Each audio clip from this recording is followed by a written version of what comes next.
आप सबका reasonable study platform स्वागत है। आज की इस क्लास में हम कार्बनिक रसायन ऑर्गेनिक केमिस्ट्री चैप्टर स्टार्ट कर रहे हैं साथियों। इसके अंदर हमें कार्बन से संबंधित श्रृंखलाएं देखेंगे, क्योंकि साथियों हमारी धरती पर मौजूद जैव खाद्य श्रृंखला कार्बन पर ही आधारित है साथियों। एग्जामिनर इससे अधिकतर सवाल पूछता है साथियों, जैसे बेंजीन से संबंधित सवाल, क्लोरोफॉर्म से संबंधित सवाल, एथिलीन, एसिटिलीन, कई प्रकार के सवाल इनसे बनते हैं साथियों।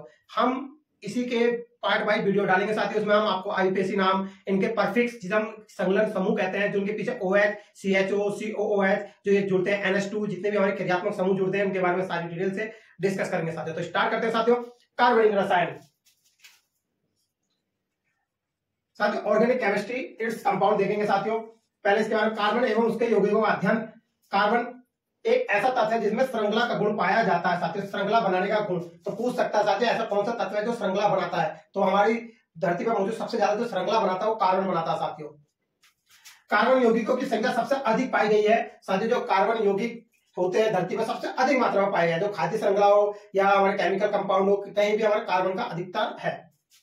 वे यौगिक जिसमें कार्बन पाया जाता है, सिर्फ कार्बन पाया जाता है, उदाहरण देखते हैं CH4, C2H6, NH2CO, NH2 जिसे हम यूरिया के नाम से जानते हैं साथियों, HCOOH फॉर्मिगम, CH3COH जिसे हम सिरका के नाम से जानते हैं साथियों। ये सारे कार्बनिक यौगिक है साथियों। और साथियों आपको पता है जो सिरका, ये जो मैथोनिक अम्ल है साथियों, हम इसे घर में अचार के रूप में भी उपयोग करते हैं साथियों। जैव शक्ति सिद्धांत दिया था हमारे बर्जीलियस, एक वैज्ञानिक थे, उन्होंने जैव शक्ति सिद्धांत दिया था। उनके अनुसार कार्बन के यौगिक केवल प्रकृति में पाए जाते हैं, इन्हें मानव तैयार नहीं कर सकता साथियों। एक हमारे वैज्ञानिक होते बर्जीलियस, इन्होंने जैव शक्ति सिद्धांत दिया था। उनके सामने जो कार्बनिक यौगिक है ना, वो सिर्फ प्रकृति में पाए जाते हैं, मनुष्य नहीं बना पाता। उन्होंने ऐसा सिद्धांत दिया था, परंतु साथियों यही सिद्धांत उनके शिष्य ने गलत साबित कर दिया। और आपको पता है सबसे पहला कृत्रिम कार्बनिक रसायन जो है, जिसका नाम है यूरिया साथियों, और उनके शिष्य ने ही बनाया था साथियों। देखते हैं साथियों।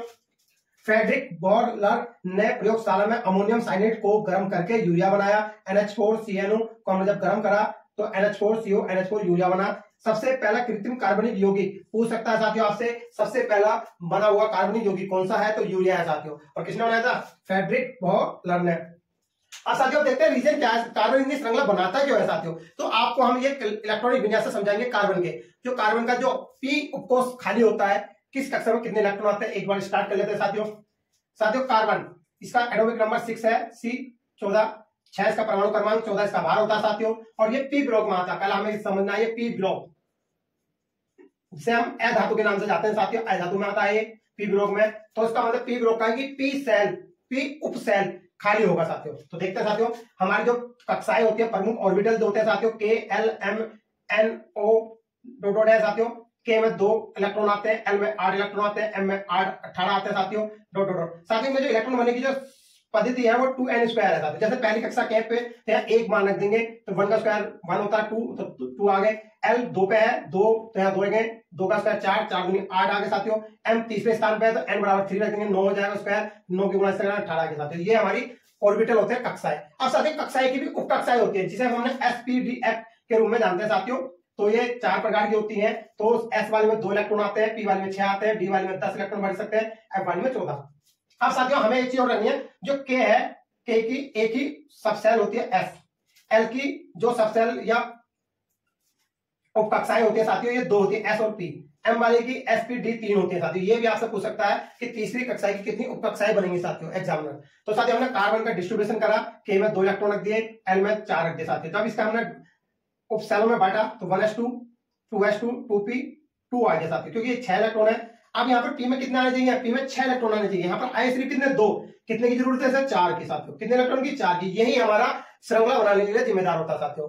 और कार्बन का कौन सा उपसेल खाली होता है साथियों? अंतिम वाला, जिसे हम P के नाम से जाते हैं, P सेल। अब साथियों जो हमने ये छोटे से बॉक्स बनाए साथियों, इसे चक्रीय इलेक्ट्रॉन संख्या बोलते हैं। एक बॉक्स में 2 इलेक्ट्रॉन आते हैं और दोनों का प्रतिकर्षण होता है, एक ऊपर की और एक डाउन साथियों।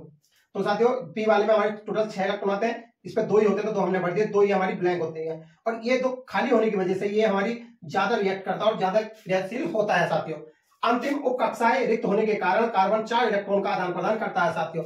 हमारे जो कार्बन की संयोजकता साथियों 4 है, क्यों 4 इलेक्ट्रॉन के लास्ट सेल में इसे जरूरत भी होती है, वो दे भी सकता है साथियों, दोनों रूप से रहता है। अब साथियों एक हम यौगिक ले लेते हैं जिसका नाम है CH4, जिसे हम मीथेन के नाम से जानते हैं या गोबर गैस के नाम से जानते हैं या बायोमास गैस के नाम से जानते हैं। ये कार्बन का ही एक अप्रूव है साथियों, मतलब यौगिक है साथियों। तो साथियों देखते हैं कार्बन को हमने सेंट्रल में रख दिया, कार्बन के इलेक्ट्रॉन हमने साथियों क्रॉस से दर्शाया साथियों, चारों के साथ हाइड्रोजन के हमने डॉट से दर्शाया साथियों। अब हमें होता है हाइड्रोजन हमारा एक इलेक्ट्रॉन होता है, उसपे एक की जरूरत है, दो कक्षा पूरी करना चाहता हूं, 2 इलेक्ट्रॉन पूरे, तो हाइड्रोजन ने एक इसका ले लिया, इस हाइड्रोजन ने कार्बन का ले लिया, हाइड्रोजन ने ये वाले कार्बन के एक साझेदारी हो गया। अब कार्बन क्या करता है साथियों, हाइड्रोजन ने जब मैंने तुम्हें दिया तो तुम भी तो मुझे दो ना, तो साथियों तो ये पूरे की साझेदारी कर लेता है। इस टाइप से साथियों ये हमारा बॉन्डिंग बन जाती है, और इसमें सिंगल बॉन्ड एक इलेक्ट्रॉन का आदान प्रदान हो रहा है, तो साथियों सिंगल बॉन्ड बनता है, जो मैंने नीचे आपको दर्शाया सिंगल बॉन्ड। अब साथियों एक डबल बॉन्ड वाला ले लेते हैं C2H5, जिसे एथीन कहते हैं साथियों। देखते हैं साथियों इसमें 2 कार्बन है, और 2 कार्बन दो हाइड्रोजन हमने जोड़ दिए साथियों, ये हाइड्रोजन ये और ये। अब साथियों हाइड्रोजन को एक इलेक्ट्रॉन उन्होंने ले लिए हैं, और इसने भी ले लिया। अब इस कार्बन पे भी 2 इलेक्ट्रॉन बचे, इस कार्बन पे भी 2 इलेक्ट्रॉन बचे, ये जो कार्बन आपस में इन दोनों इलेक्ट्रॉन का आदान प्रदान कर लेंगे साथियों, और यहाँ पर 2 इलेक्ट्रॉन का आदान प्रदान हो रहा है, तो साथियों डबल बॉन्ड आ गया यहाँ पर। और जब यहाँ पर सिंगल हाइड्रोजन का, कार्बन का भी सिंगल, तो यहाँ पर सिंगल बॉन्ड साथियों। तो साथियों नीचे इसका एक स्ट्रक्चर है H-C, नीचे -C, double bond C, single bond H, single bond H, साथियों ये एथीन का। तो साथियों आज हमने कार्बन की परिचय देखा। कल से इसकी नेक्स्ट वीडियो में साथियों हम कार्बन की श्रृंखलाएं, संतृप्त हाइड्रोकार्बन, असंतृप्त हाइड्रोकार्बन के बारे में विस्तृत से जानकारी देखेंगे साथियों। इनमें जुड़ने वाले क्रियात्मक समूह भी देखेंगे साथियों, उनसे प्रमुख गैसें कौन कौन होती है, हमारे सिलेंडर में कौन सी गैस होती है, हमारे पेड़ों में फलों को पकाने वाली गैस कौन सी होती है साथियों, सारी चीज डिस्कस करेंगे साथियों।